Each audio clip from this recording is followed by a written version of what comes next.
Appelé dans cette histoire, le roi Nabuchodonosor de l'époque avait fait un rêve et personne ne pouvait déchiffrer ses rêves. Il a fallu que Daniel soit révélé par l'Éternel pour venir et parler de ses rêves à Nabuchodonosor. Ses rêves n'étaient tout autre qu'une statue. Et cette statue avait plusieurs parties. La tête était d'or, nous avons les membres d'argent, et nous avons le bronze, nous avons les pieds de fer et d'argile. Et la Bible, Daniel dit qu'une pierre va sortir de la montagne sans aucune aide humaine et va renverser la statue. Daniel a expliqué, nous n'avons pas besoin de réexpliquer, Daniel a expliqué que la statue n'était tout autre que des royaumes qui devaient passer. Et la tête d'or, c'était Nebuchadnezzar. Et puis les troncs, et puis c'était que des royaumes qui se succédaient. Daniel était en train d'expliquer à Nebuchadnezzar qu'il y aura des royaumes qui vont se succéder. Et voici comment ces royaumes seront caractérisés par des signes bien précis. Maintenant, pourquoi dans ce festin Beltachar loue les dieux d'or, les dieux d'argent? Il se moque encore de la révélation de l'Éternel. Parce que l'Éternel s'est révélé à Daniel, qui a parlé des royaumes qui allaient se succéder et de la manière dont l'Éternel allait susciter une pierre qui allait renverser ce royaume. Mais lui, il se moque. C'est une façon de dire que ces choses dont vous avez parlé ne vont même pas arriver. D'ailleurs, nos dieux d'or, nos dieux d'argent, de bronze, seront en mesure de nous sauver. Vous comprenez maintenant que ces cultes était un culte démoniaque. Et nous devons être prudents, nous les enfants de Dieu aujourd'hui. Et il y a beaucoup de chansons qui se jouent, les musiques mondaines. Il y a des vidéos, lorsque vous suivez ces vidéos, vous allez voir les habillements, vous allez voir les rituels, les signes qu'ils mettent, les gestes, les paroles. Ce sont des messages, ce sont des cultes qui rendent. Mais généralement, nous sommes naïfs, nous sommes emportés par la mélodie. Et nous ne comprenons pas qu'un message est en train d'être transmis. Nous ne comprenons pas que c'est un travail spirituel qui est en train d'être fait. Et beaucoup d'enfants de Dieu se retrouvent victimes de ces choses, juste à cause du manque du discernement. Alléluia. Amen. Maintenant, nous comprenons que Beltachar est en train de faire toutes ces choses. La troisième chose qui tire mon attention maintenant, c'est lorsque cette main va écrire. La Bible nous dit ceci. La Bible nous dit... je veux voir là où la main, là on nous parle de la main qui intervient sans aucune aide.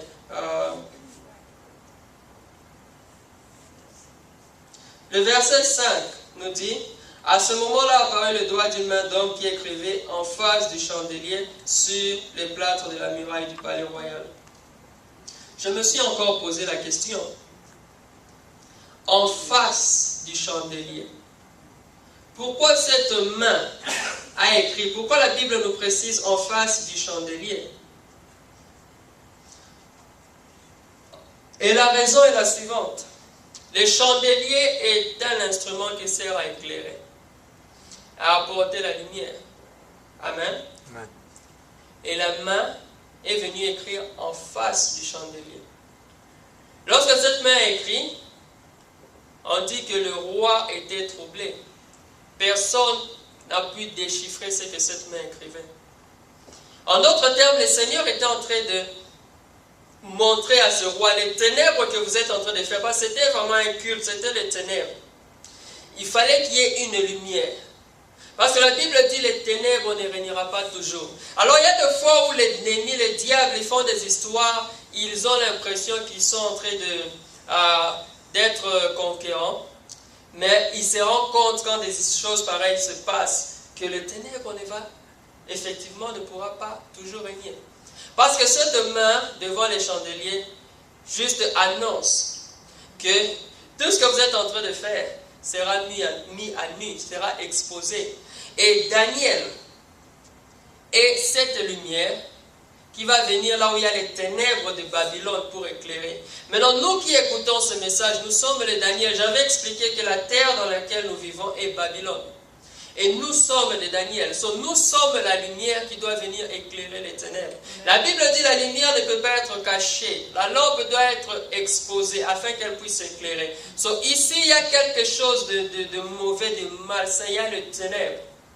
Mais la main de l'Éternel écrit, afin devant les chandeliers, pour donner un signe, un message, que la lumière va venir pour éclairer les ténèbres.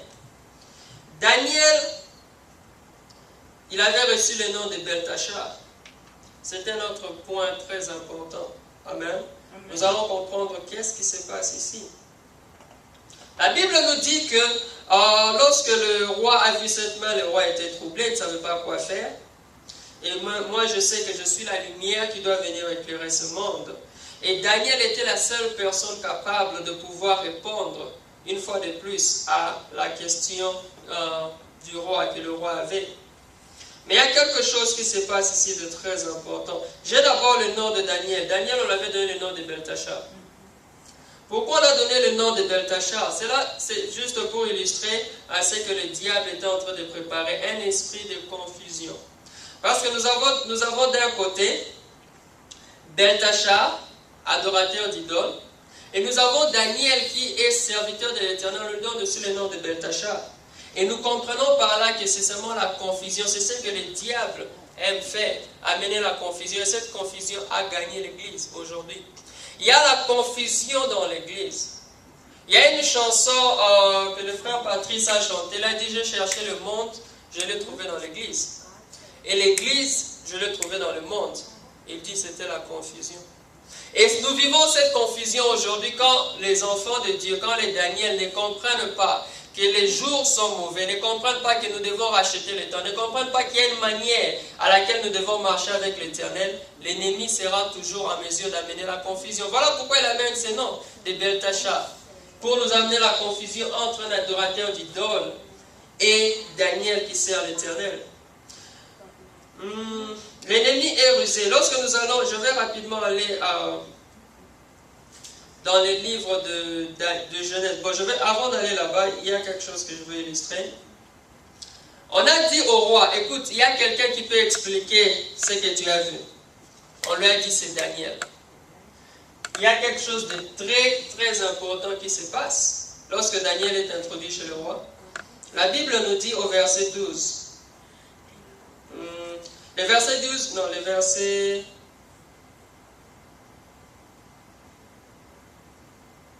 Le verset 13. Je vais lire à partir du 12. Parce qu'on a trouvé chez Daniel, nommé par le roi Beltachar, un esprit supérieur, de la science, de l'intelligence, la faculté d'expliquer les rêves, de déchiffrer les énigmes et de résoudre les questions difficiles. Daniel soit donc appelé, il donnera... Que Daniel soit donc appelé, il donnera l'explication. Maintenant, lorsque Daniel arrive, il y a quelque chose de très important qui se passe. Le roi, lorsque Daniel arriva, le roi prit la parole et dit, es-tu Daniel? Il ne parle pas de Beltachar. Es-tu Daniel, l'un des deux portés de Juda, que le roi mon père a amené de Juda? Maintenant, je vais vous amener dans le livre de Genèse. Vous allez voir de quoi je suis en train de parler. Genèse 3 dit ceci. Le serpent, Genèse 3 verset 25. Non, Genèse 3 verset 1. Le serpent était le plus rusé de tous les animaux des champs que l'Éternel avait fait. Il dit à la femme, Dieu a-t-il réellement dit, vous ne mangerez pas de tous les arbres du jardin? Vous voyez cette confusion? Vous voyez cette ruse? Dieu a-t-il réellement dit que vous ne mangerez pas? C'est comme ça que le diable marche. Réveillons-nous pour comprendre la ruse, la confusion que le diable essaie d'emmener dans l'Église, au corps de Christ, avec un seul objectif, nous éloigner de Dieu. Voilà pourquoi vous voyez à l'Église, il y a beaucoup de choses qui se passent. Tout cela parce que nous avons cédé à la ruse de l'ennemi. Maintenant, ici, ce que Beltachar dit, c'est la même chose que ce que le diable disait. Il est venu avec ruse. Il dit à Daniel, es-tu les déportés de Juda que mon père a amenés? Mais moi, je me dis, mais Beltachar, vous allez me dire que Beltachar ne savait pas qui était Daniel? Parce qu'il est en train de dire à Daniel, il voulait mettre un peu la confusion dans la tête de Daniel. Parce que Daniel n'est plus un déporté.